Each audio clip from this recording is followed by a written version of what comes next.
Welcome, my dear students. Today we are going to discuss about modal auxiliaries. In previous lecture we have discussed about verb and its classification.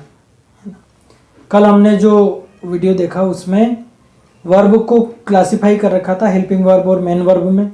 Helping verb को भी modal auxiliary और primary auxiliary verb में.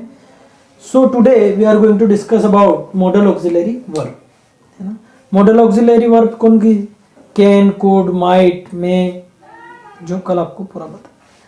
आज हम model auxiliaries के बारे में, उनके कुछ रूल्स और एक मॉडल ऑक्सिलरी को हम डिस्क्राइब करेंगे. ऐसे करके पूरा मॉडल ऑक्सिलरी में वन बाय वन हम सभी के रूल्स जानेंगे, एग्जाम्पल जानेंगे.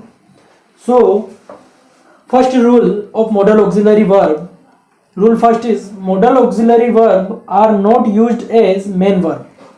मॉडल ऑक्सिलरी वर्ब जो है वो हेल्पिंग वर्ब का एक फॉर्म है, तो कभी भी वो मेन वर्ब के रूप में यूज नहीं की जा सकती. They are only used as helping verb. उनको सिर्फ हेल्पिंग वर्ब के रूप में ही यूज किया जा सकता है. Not used as main verb, used as helping verb. Main verb के रूप में उनको यूज नहीं किया जा सकता और हेल्पिंग वर्ब के रूप में ही उनको यूज किया जाना है. जैसे देखिए, I can lift this box. मैं इस बॉक्स को उठा सकता हूं. I can lift this. So can is helping verb, this is modal auxiliary and lift is main verb. So I can lift this box मतलब मैं बॉक्स को उठा सकता हूं, तो यहां पर सकता में मॉडल ऑक्सिलरी आएगा. Second, he should work hard, है ना, उसको मेहनत करनी चाहिए. सो चाहिए के लिए शुड हेल्पिंग वर्ब और वर्क के लिए मेन वर्ब. इस तरीके से जो है मॉडल ऑक्सिलरी हेल्पिंग वर्ब के रूप में ही यूज की जा सकती है. So this is rule first. Our rule second says that, rule second क्या कहता है? Modal auxiliary verb are not used in V1, V2, V3 और ING और S या ES form. Modal auxiliary verb are not use. Modal auxiliary verb कभी भी V1, V2, V3 या ING form या फिर S या ES के फॉर्म में यूज नहीं की जा सकेगी. There form do not change with subject, person और नंबर. और ये मॉडल ऑक्सिलरीज जो है इसका फॉर्म कभी चेंज नहीं होता है, चाहे सब्जेक्ट चेंज हो, पर्सन चेंज हो या नंबर चेंज हो. मॉडल ऑक्सिलरी का फॉर्म चेंज नहीं होता है. एग्जाम्पल देखिए, शी कैन हेल्प यू, वो तुम्हारी मदद कर सकती है. शी कैन हेल्प यू, वो तुम्हारी मदद कर सकती है. सो V1 is help but can is helping verb. This is modal auxiliary, है ना. You should understand your friend. तो यहाँ पर हेल्प जो है V1 है, लेकिन यहाँ पर मॉडल ऑक्सिलरी अपना एक अलग ही काम कर रही है. यहाँ पर हेल्प जो है वो मेन वर्ब है, उससे अपना कोई लेना देना नहीं. यहाँ अंडरस्टैंड V1 है, तो यहाँ पर शुड हेल्पिंग वर्ब है. समझ पा रहे? शी कैन हेल्प यू, तुम्हारी मदद कर सकती है, तो कैन हेल्पिंग वर्ब है, यहाँ पर main verb. You should understand your friend. So should helping verb, understand. तो यहाँ पर जैसे ये V1 का यूज किया गया है, हेल्प है, अंडरस्टैंड है, तो यहाँ पर मॉडल ऑक्सिलरी यूज नहीं की जा सकती. You should understand your friend, तुम अपने दोस्तों को समझो या तुम्हें अपने दोस्तों को समझना चाहिए. You should understand your friend. Now third rule, तीसरा नियम क्या है? ought and used is always followed by infinitive 2 plus 1, 2 plus V1. यानी ought और used के बाद हमेशा हमको infinitive का यूज करना पड़ेगा, जिसको 2 plus V1 बोला जाएगा. 2 plus V1. Example, we ought to respect our friend. सो यहाँ पर this is helping verb ought, तो ये हमेशा किसके बाद, इसके बाद क्या आ रहा है? 2 plus V1 रेस्पेक्ट. ये 2 plus V1 और ये helping verb. We ought to respect our parents. हमें अपने पेरेंट्स का सम्मान करना चाहिए. He used to come late. वो लेट आया करता था. तो used to, used के बाद यूज किया जा रहा है, यहाँ पर ये V1 यूज कर लिया गया है, यहाँ पर भी ये. सो 2 plus V1 यूज कर रहे हैं. ये इंफिनिटिव है ना, जो डायरेक्ट इंफिनिटिव. और ought जो है ये अपने आप में हेल्पिंग वर्ब ही, मॉडल ऑक्सिलरी. सो इस तरीके से 3 रूल बनते हैं कि मॉडल ऑक्सिलरी को जो है, फर्स्ट रूल क्या कहता है कि हम मेन वर्ब के रूप में यूज नहीं कर सकते हैं. सेकंड रूल क्या कहता है कि उनका जो है फॉर्म कभी चेंज नहीं होता है, चाहे उनका सब्जेक्ट पर्सन या नंबर चेंज हो जाए, लेकिन मॉडल ऑक्सिलरीज का फॉर्म चेंज नहीं होता है। थर्ड रूल क्या कहता है कि हमेशा ओट और यूज्ड के बाद में इंफिनिटिव लगे, मतलब टू प्लस वर्ब की फर्स्ट फॉर्म लगे। ओके, सो ये 3 रूल थे मॉडल ऑक्सिलरीज के, you can note it down.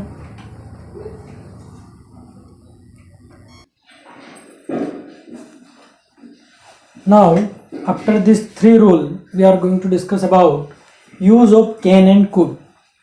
My dear student, can, could, might, should, must, इन सब का यूज देखा होगा, फिर भी इनके रूल्स जानना बहुत ज़रूरी है।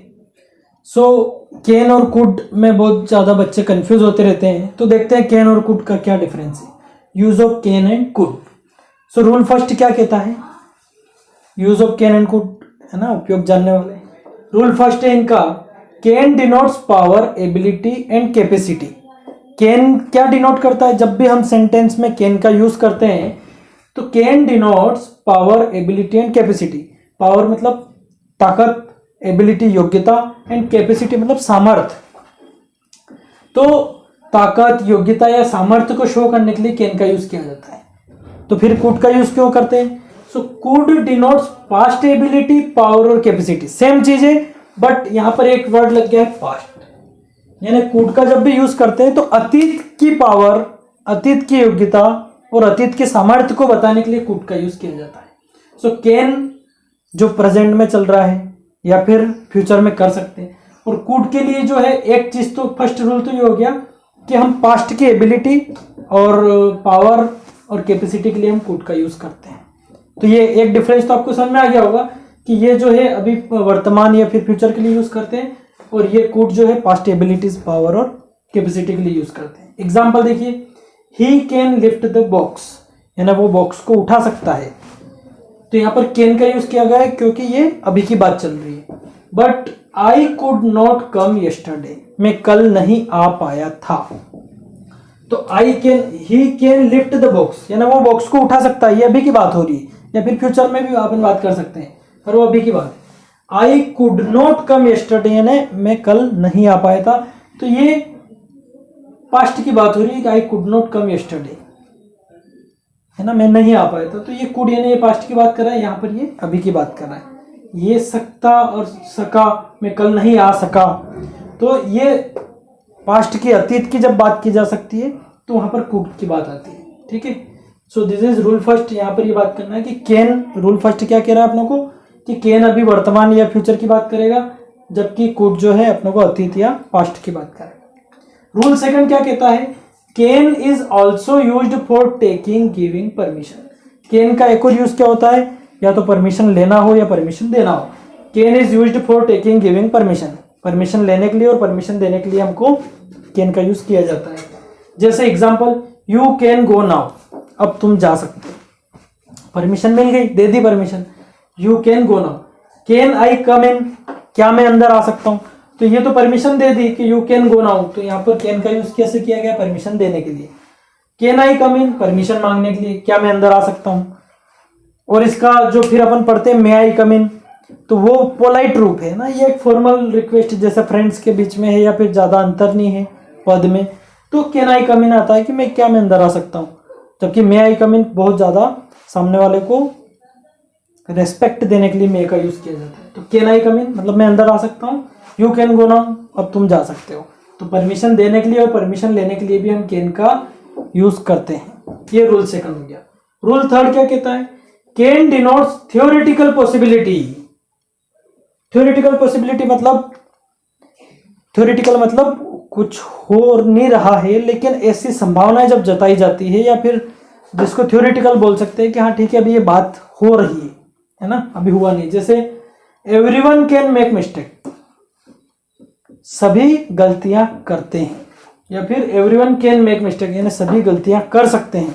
तो ये एक थ्योरेटिकल बात है, सभी वास्तव में गलतियां कर नहीं रहे हैं या सभी से गलतियां होती नहीं है, पर एक थ्योरेटिकल बात है। थ्योरेटिकल बात मतलब जो प्रैक्टिकली या फिर जो हुआ नहीं है, ऐसी थ्योरेटिकल संभावनाओं को, थ्योरेटिकल पॉसिबिलिटीज को बोलने के लिए भी कैन का यूज किया जा सकता है। Everyone can make a mistake यानी हर कोई गलती कर सकता है।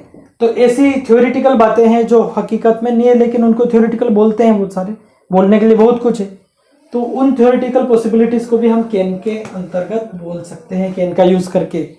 Everyone can make a mistake, यानी हर कोई गलती कर सकता है।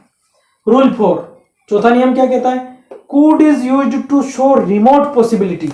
देखिए अभी मैंने बात की थ्योरेटिकल पॉसिबिलिटी कैन के लिए, कूड की बात कर रहा हूं रिमोट पॉसिबिलिटी। रिमोट पॉसिबिलिटी मतलब जब अपनों से जस्ट कुछ दूर की बात हो, है ना, या कोई चलती फिरती बात हो, या दूर, जैसे अब रिमोट की बात आ गई तो रिमोट से तो बहुत सारी चीजें ऑपरेट होती है। तो जो दूर की चलती फिरती चीजें हैं या जो दूर से ऑपरेट की जा सकती है, ऐसी चीजों के लिए, ऐसी संभावना के लिए भी कूड का यूज किया जा सकता है।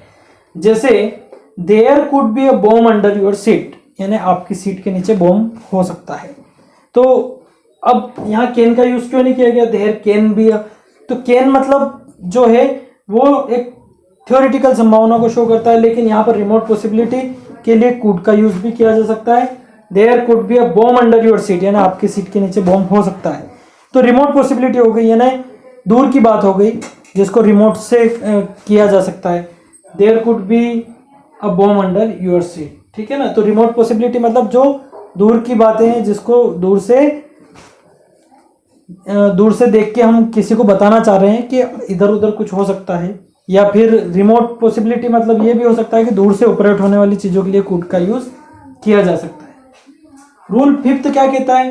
Can shows friendly request. Can क्या करता है?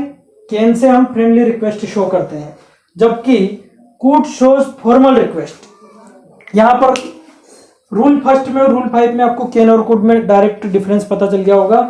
यहां पर प्रेजेंट और फ्यूचर की बात के लिए कैन का यूज किया जाता है, प्रेजेंट और फ्यूचर की पावर एबिलिटी के लिए, कैपेसिटी के लिए, और कूड का पास्ट के लिए। जबकि यहाँ क्या डिफरेंस बताया गया है? Can shows friendly request. Can जब कोई फ्रेंड्स के बीच में कोई रिक्वेस्ट अगर करना है, एक फ्रेंडली, जब फ्रेंड्स जैसा माहौल हो, तो वहां पर कैन का यूज किया जाता है। जबकि कूड शोज फॉर्मल रिक्वेस्ट।